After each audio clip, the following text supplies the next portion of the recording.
in your face.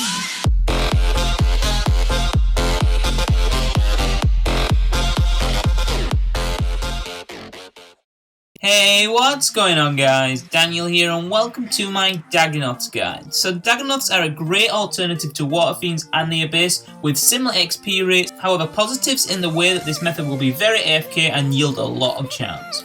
The main problem with Water Fiends is that it is very click intensive and the Abyss is AFK but poor for charms. The Dagannoths are great in the way that they are both AFK and high in charms per hour. But do keep in mind this method is fairly expensive with red chin chompers and cannonballs required, which do put the price up of this method. Anyway, let's move on into the requirements and talk about the best setup for Dagannoths. So the only range level required to kill Dagannoths is really 55 to allow the use of red chin chompers. However, you will also need a offhand crossbow, so either an armadillo or ascension crossbow will be efficient. But keep in mind the better offhand crossbow used, the more costly it will be, but greater XP will be achieved per hour. There is no real armor requirement for Dagannoths, just keep in mind as with the weapons, the more XP will be achieved from the better armor, however it will cost to repair it. So the best thing you can do is just use the best armor you have available. Also remember to augment your armor and weapons as you deal a lot of damage and take a lot of damage, so you can get some good invention XP here also. So, as well as using chins and an offhand crossbow, you will also require a dwarf cannon and cannonballs. Simply buy these from the Grand Exchange. If you do want to make this training method even more efficient, you can unlock the gold cannon, which is a reward from Eloth from the Artisan's Workshop in exchange for 50% respect.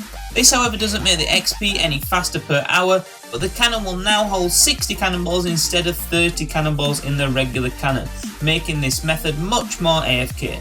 Keep in mind your cannon will disappear if not picked up and replaced after 25 minutes, so if you do forget, you can go get it back from the dwarf north of Falador near the Dwarven Mines.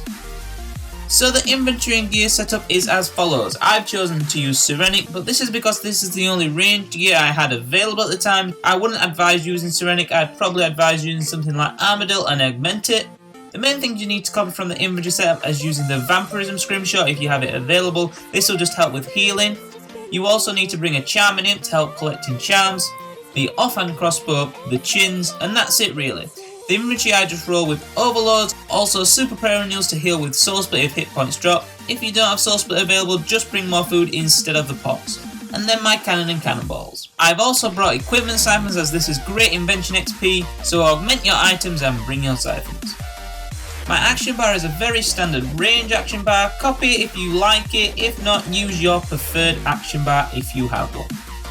So to get to Dags you want to teleport to the Fremik province and run southwest. Run into the city of Relica and head to the docks. Once here talk to Jarvald and charter to Waterbirth Island.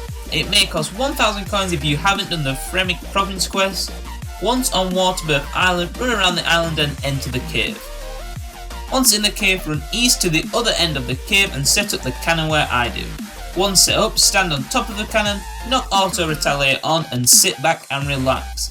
Remember to click the cannon to fill the cannon with cannonballs and pick up the cannon every 20 minutes or so to prevent it disappearing.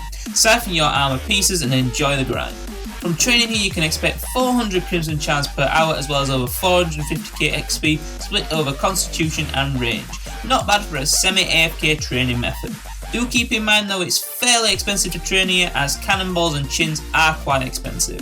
Anyways guys, thanks for watching the video. If you have any questions about this method or if you want to see any specific guides in the future, do comment them down below. And I'll see you in the next video guys. Peace.